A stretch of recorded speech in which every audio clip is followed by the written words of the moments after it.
Hi, this is Kathy Hanville, and we are still in Hot Topics in Law and Ethics.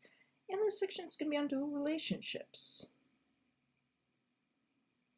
So, brief overview of ethical standards for dual relationships. Not going to read them for you because they are in the packet.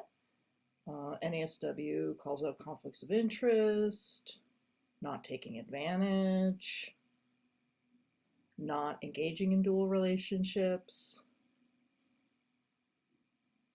um, making sure if you're providing services to two or more people, that all people in that group are considered clients.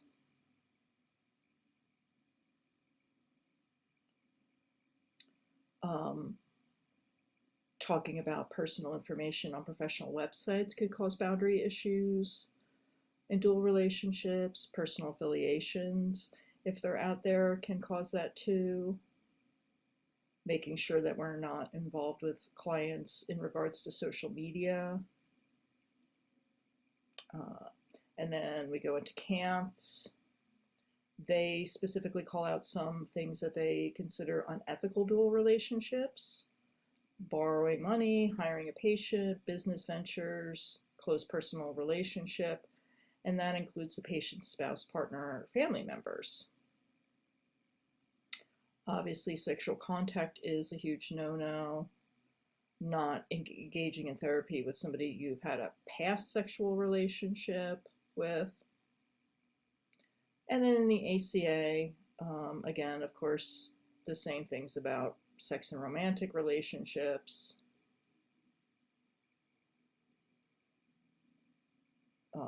They call out a little bit more about virtual relationships and professional boundaries.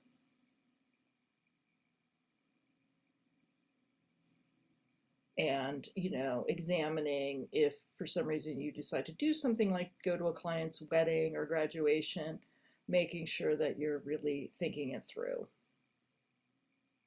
and documenting.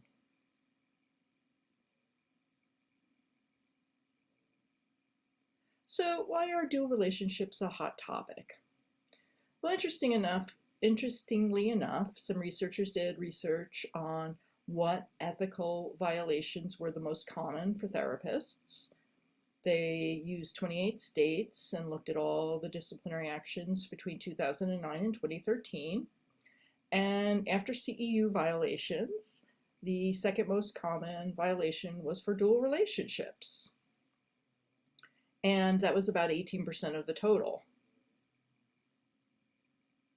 And there's a little bit more about what are the other ethical violations that the ACA sees. And, again, dual relationship shows up on that list. It's number 7. And the APA, the biggest category of ethical violation was sexual misconduct, which is a really high number of 29%.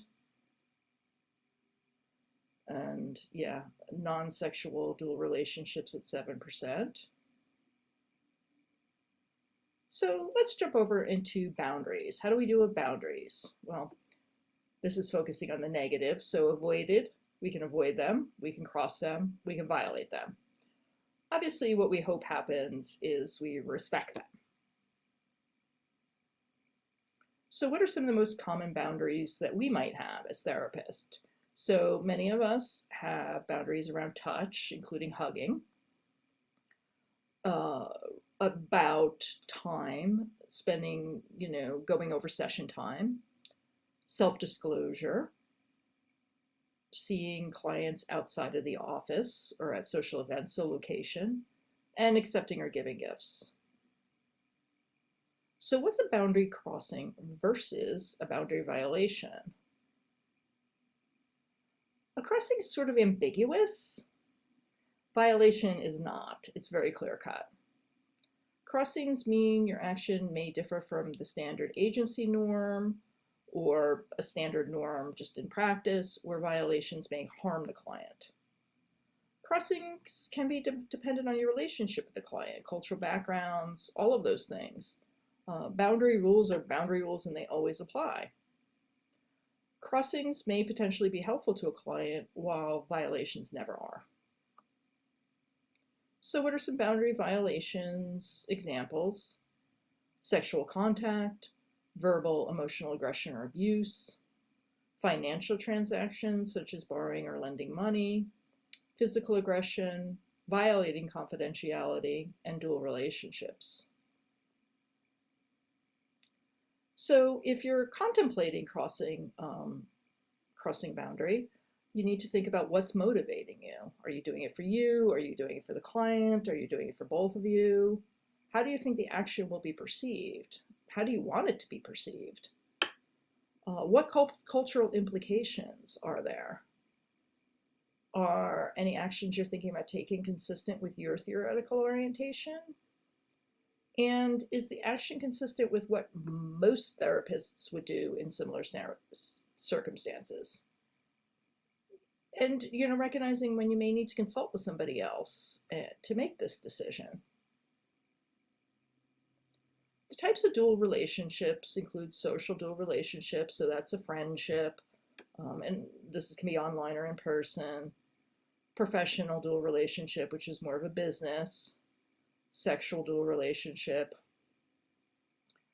Financial, again, getting into borrowing and lending or any other sort of exchanges of money. Community, and this is where the client and therapist live in a small community, a rural community, or their lives may be intertwined with other smaller communities like 12-step meetings or something like that. All right. And this is just your learning objective check-in as far as being able to name 4 different types of dual relationships that can arise for a therapist. So are all dual relationships unethical? No, it's complicated. For the most part, it's no, because there's a lot of gray areas. What we might do in an urban area could be different than what somebody might do in a rural area, where you may have to interact at your kid's school or something like that. And most therapists are going to agree that those relationships are okay. So what makes them unethical? Harm to the client is the biggest thing that makes it unethical. So, and this includes sexual contact with client or former client or people related or connected with the client closely. In some ethics codes, there's a 2-year time frame for former clients, but the burden of proof is always on you to prove that there would be no proof of harm for a former client. Engaging in a business relationship with a client, a close personal relationship with a client, going on vacation together, borrowing money from a client. And in the above circumstances, most boards are going to find that those relationships are unethical.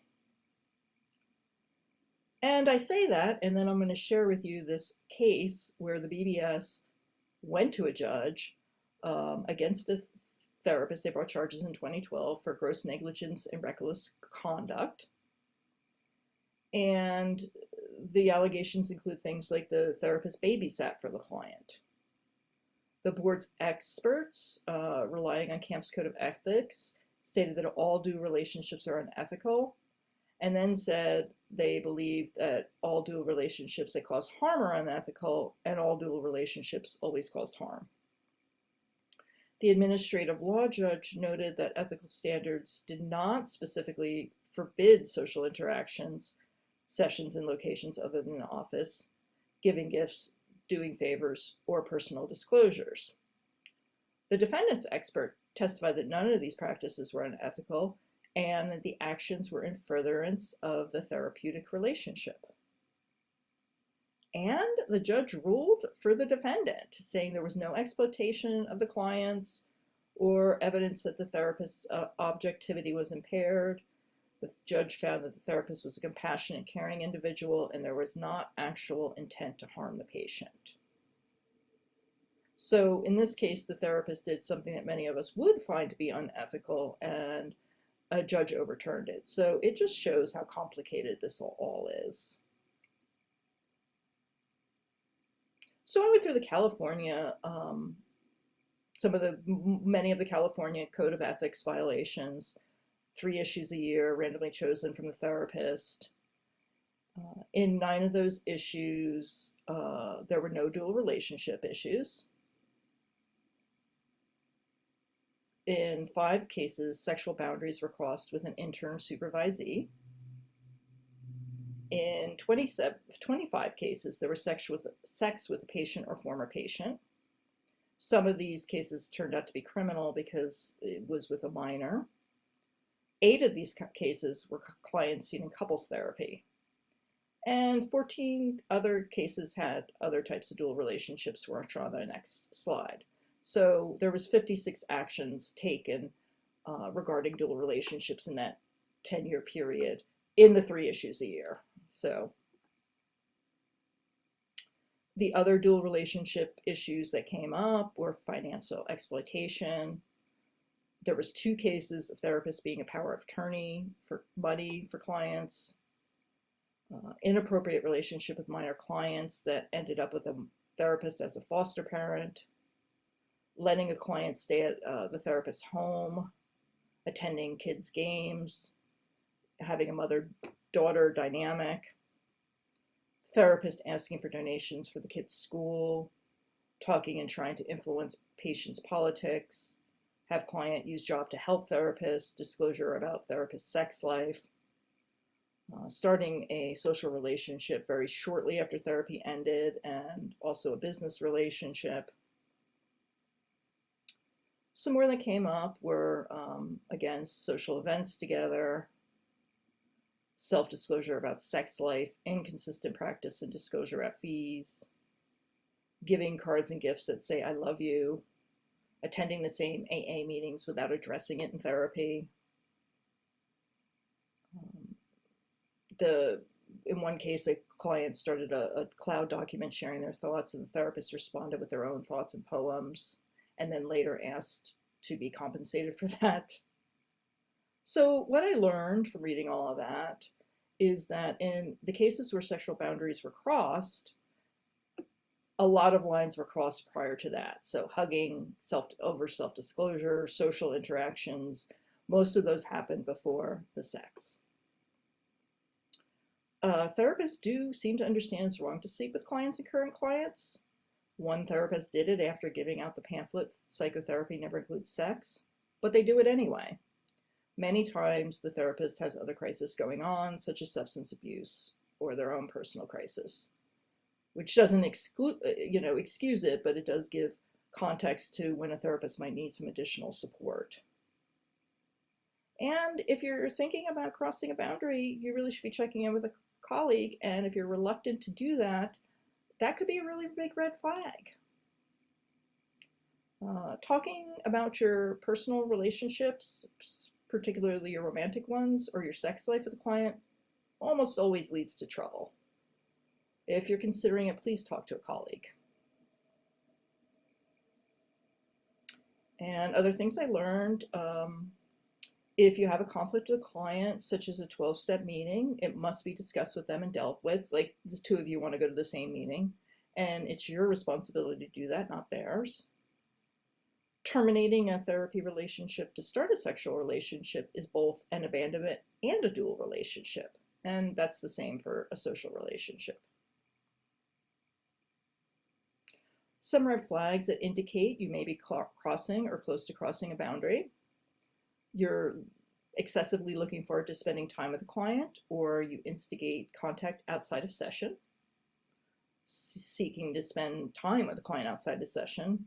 You disclose many details about your life, particularly relationship or financial issues.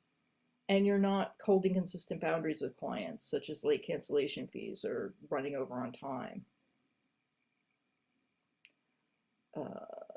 You're wanting to take all the credit for a client's progress. You're not wanting to terminate with a client when it's clinically indicated.